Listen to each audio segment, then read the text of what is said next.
Están pasando muchas cosas en el mundo y en la Argentina,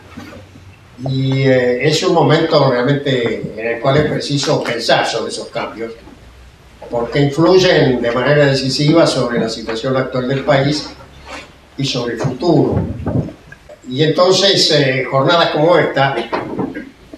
yo creo que son muy importantes porque contribuyen a esta reflexión en un país que vive en democracia, un país pluralista, donde hemos logrado reconquistar la vida civilizada en el marco de la democracia hace 30 años, y de esa fecunda relación en la libertad de los actores sociales, económicos y políticos, tenemos que buscar la forma de encontrar consensos que nos permitan enfrentar los problemas que tenemos pendientes y que nos permitan movilizar el formidable potencial de la Argentina, porque como ustedes saben, nuestro país no ha alcanzado todavía un nivel elevado de desarrollo económico y sin embargo tiene todos los elementos para lograrlo: un enorme territorio con una gran riqueza de recursos naturales, el octavo territorio más grande del mundo, una población formada por el aluvión migratorio sobre la base de los pueblos originarios, y que constituye una sociedad con capacidad de pensar, de generar una cultura muy rica. La cultura argentina es realmente una cultura de reconocimiento internacional. Nuestros escritores, músicos, artistas, científicos tienen un gran reconocimiento. Es decir, que tenemos los elementos materiales y humanos como para realmente poder desplegar este formidable potencial que tiene la Argentina. Y entonces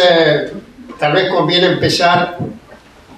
por señalar algunos de los cambios que están pasando en el escenario mundial para ver cómo respondemos a esos cambios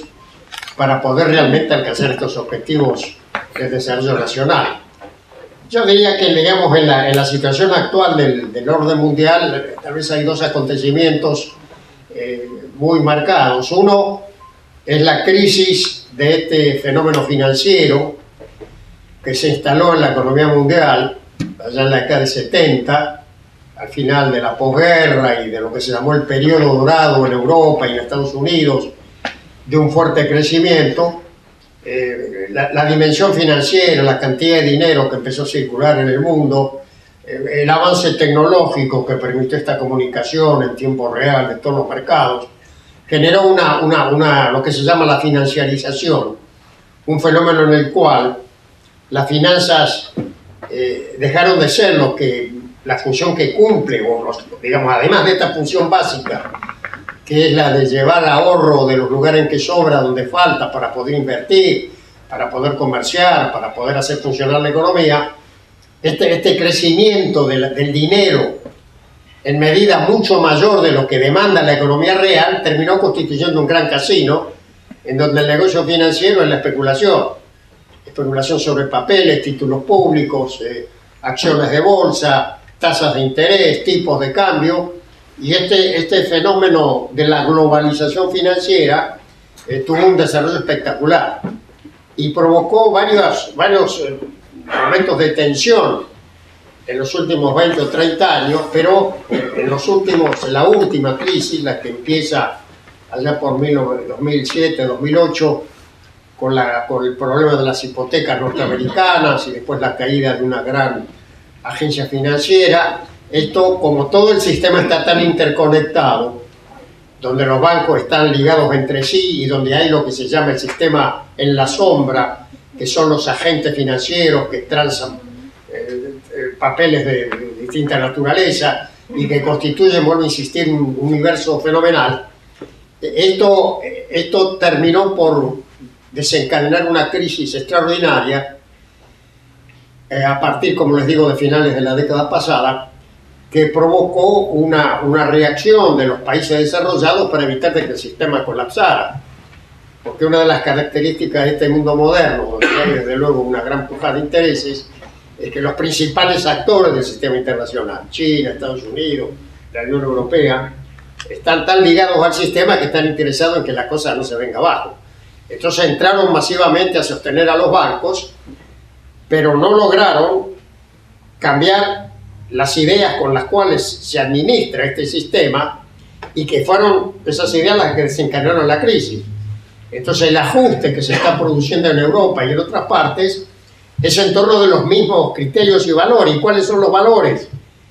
de esta financiarización? Bueno, es lo que se llama el neoliberalismo. Como la especulación financiera necesita tener países sin frontera para que la plata venga de un lado para otro y puedan hacer sus diferencias sin inconvenientes e interrupciones, se instaló la idea,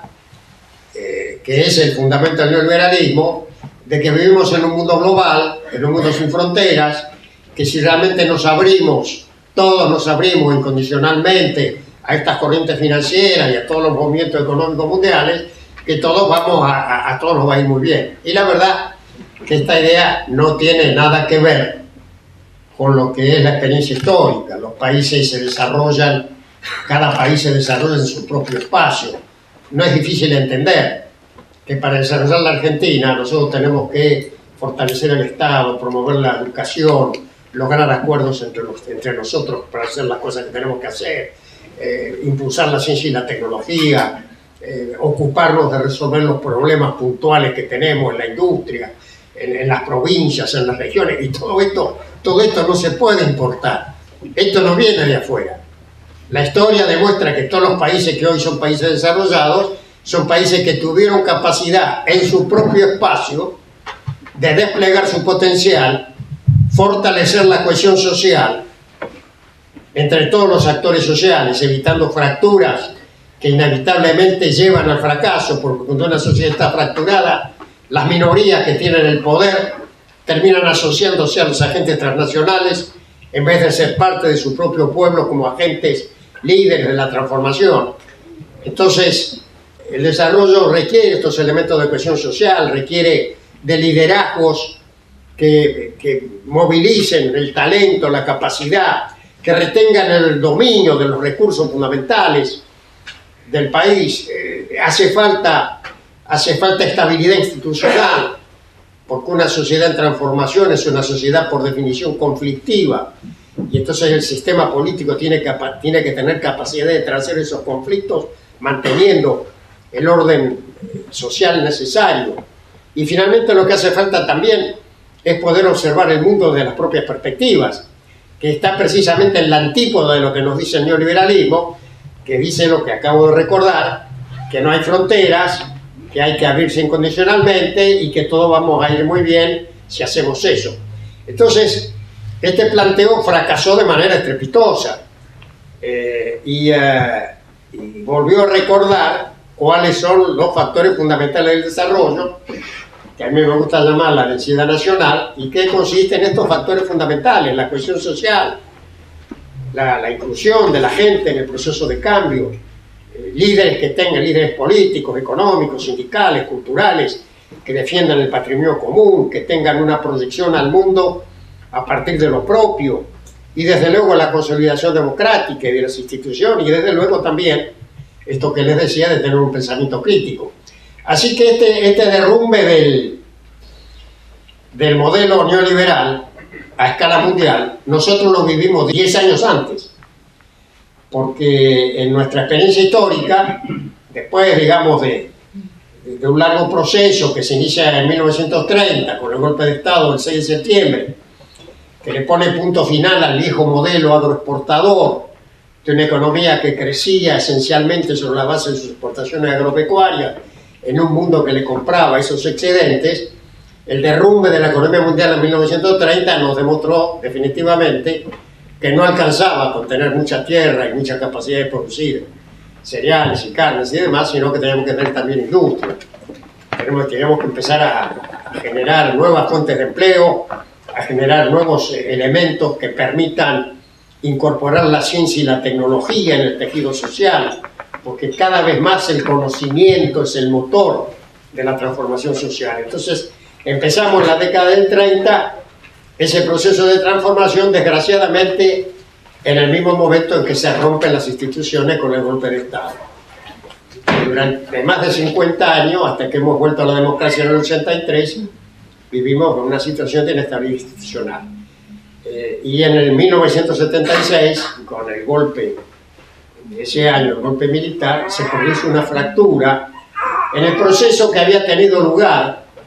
desde la década del 30 hasta mediados de la década del 70, en que, con todas las complicaciones, los trastornos políticos y los cambios de rumbo en la política económica, el país fue generando una cierta estructura más diversificada, con industria, con urbanización, con un cierto desarrollo en algunas regiones del país. Y esto fue brutalmente interrumpido por el golpe de Estado, donde se incorporó la Argentina al mercado especulativo internacional, se abrieron las corrientes financieras, se aplicó un tipo de cambio sobrevalorizado que determinaba que todo lo que venía de afuera en materia industrial era más barato que lo que se hace acá, provocó un desmantelamiento del tejido industrial y un proceso creciente de endeudamiento, de tal manera que cuando termina esta locura de aquellos años que incluyó la destrucción de la economía, la guerra de Malvinas, el terrorismo de Estado, cuando ese proceso termina, bajo el liderazgo de Raúl Alfonsín, el país vuelve a la democracia, con esa herencia tremenda que tenía que resolver. Y en esos años del gobierno de Alfonsín se alcanzaron los objetivos fundamentales, que eran la recuperación de las instituciones y de la democracia y el juzgamiento de los responsables del terrorismo de Estado. No se logró resolver el problema gigantesco de la deuda y la economía terminó con grandes dificultades, hasta que en 1989, como todos sabemos, el doctor Menem gana la presidencia, las elecciones presidenciales, y durante su gestión, durante 10 años, se aplica masivamente el paradigma neoliberal.